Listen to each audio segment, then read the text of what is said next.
Hi sis! So ito yung freeze dry na nilalagay ko sa mga dry food ng mga fur babies ko.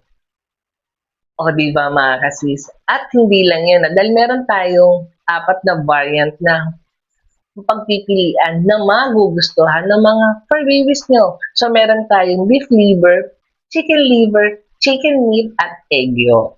So mga kasis, ito, tinatap ko lang dun sa dry food nila and then imimix ko na yun. Siyempre, ito yung mga kasi so dudurugin nyo po yan para magkaroon ng flavor yung kanilang dry food, mga sis. Oo. Ayan. So, dahil meron talaga akong dogs na picky eater, maarte. So, ito po ang nilalagay ko sa kanyang dog food o dry food, mga kasis. So, check nyo po dyan sa baba. O, di ba?